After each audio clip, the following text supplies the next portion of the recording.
Have you ever walked into a room and felt like nobody really noticed you? Not because you were invisible. You were standing right there. You spoke, you smiled, you even tried to join the conversation. But somehow, people kept talking around you.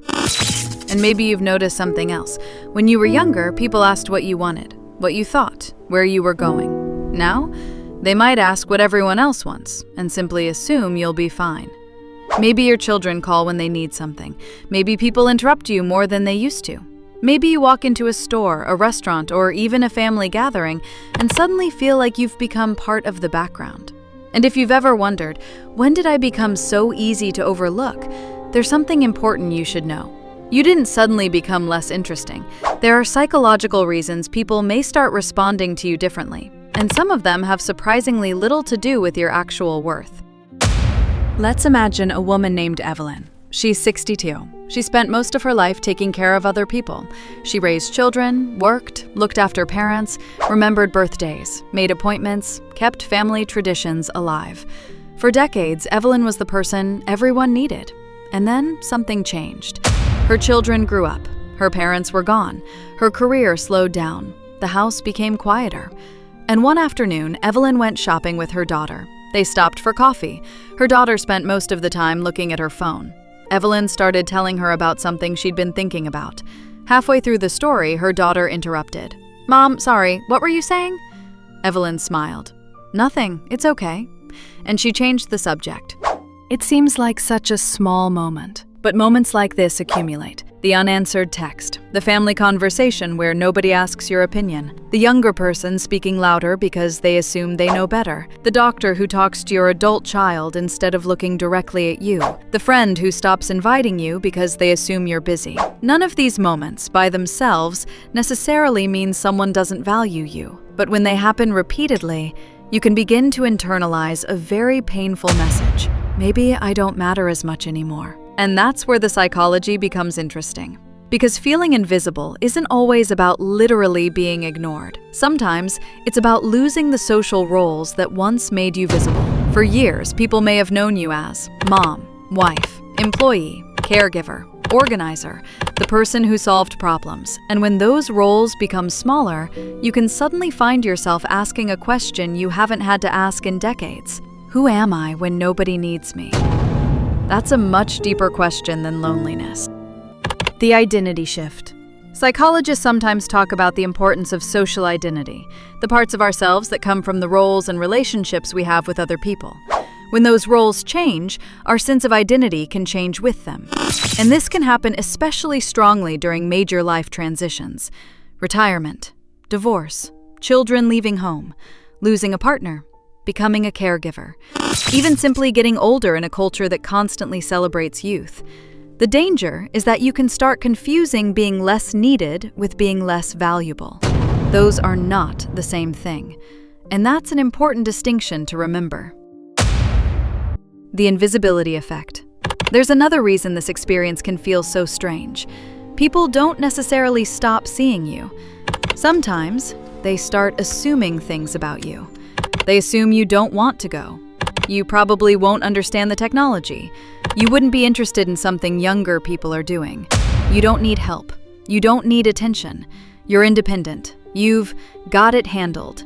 And ironically, the person who spent her entire life proving she could handle everything can eventually become the person nobody checks on.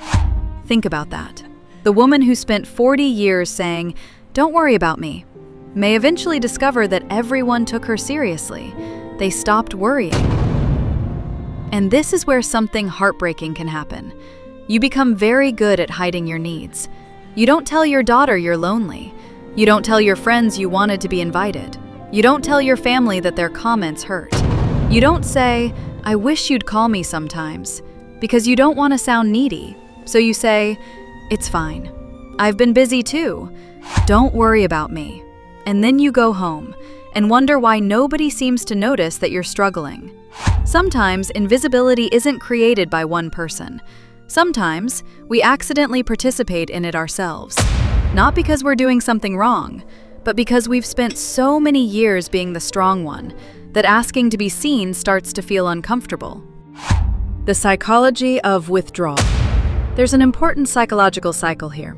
You feel overlooked, so you withdraw a little. Other people interpret your withdrawal as, she probably wants space, so they reach out less. You feel even more overlooked and withdraw even further. Eventually, both sides are responding to assumptions instead of actually communicating, and loneliness grows quietly in the middle.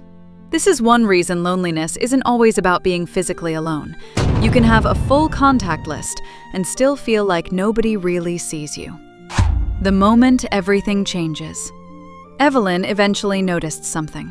She had been waiting for other people to make her feel visible again, waiting for her children to call, waiting for someone to ask her opinion, waiting for an invitation, waiting for someone to notice that she had become quieter. And one day she asked herself a different question. What if I stopped waiting? Not because other people's attention didn't matter. It did, but because she realized something. She still had a life to build. Not the life she had at 30, not the life she had when her children were young, a different one. So she started small. She joined a local class. She called an old friend she'd lost touch with. She began taking herself out for coffee. She started telling her daughter what she actually wanted, instead of saying, whatever works for you. And something unexpected happened. People began responding differently. Not everyone, and not immediately. But Evelyn was no longer communicating, I don't need anything. She was communicating, I have a life, and I'd like you to be part of it.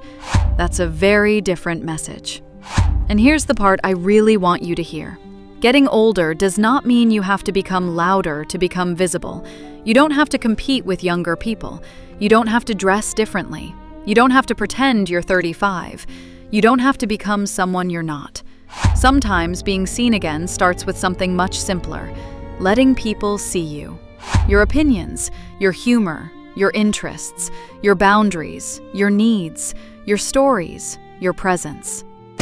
Because here's the uncomfortable truth about feeling invisible. Sometimes we're not actually invisible. We've just spent years making ourselves smaller so everyone else could have room. And that habit doesn't automatically disappear when the children grow up. You may still apologize for taking up space, still hesitate before asking for something, still think it's not important, still put yourself at the bottom of the list. But your needs didn't become less legitimate because you're older. Your voice didn't expire, and your value was never supposed to depend on how many people needed you. The emotional payoff. So if you've been feeling invisible lately, I want you to consider something. Maybe the question isn't, why doesn't anyone see me anymore? Maybe the first question is, where have I stopped letting myself be seen? When was the last time you told someone what you actually wanted? When was the last time you started something simply because it interested you? When was the last time you said, no, that doesn't work for me, without immediately feeling guilty? When was the last time you allowed yourself to be more than someone's mother, someone's wife, someone's caregiver, someone's grandmother, or someone's reliable person? You are still a whole person. You were before anyone needed you. You were while they needed you, and you're still one now. Getting older doesn't make you invisible. Sometimes, it simply gives you the chance to finally become visible to yourself. And if you've ever felt overlooked after 50, I'd genuinely like to hear from you. What's one thing you wish people noticed about you more? It could be something small, your sense of humor, your ideas, your loneliness, your strength, or simply you. Tell me in the comments. Someone reading your answer may realize they're not the only one who feels this way. And sometimes, being seen starts with realizing that someone else understands. This is Behavior Unfolded.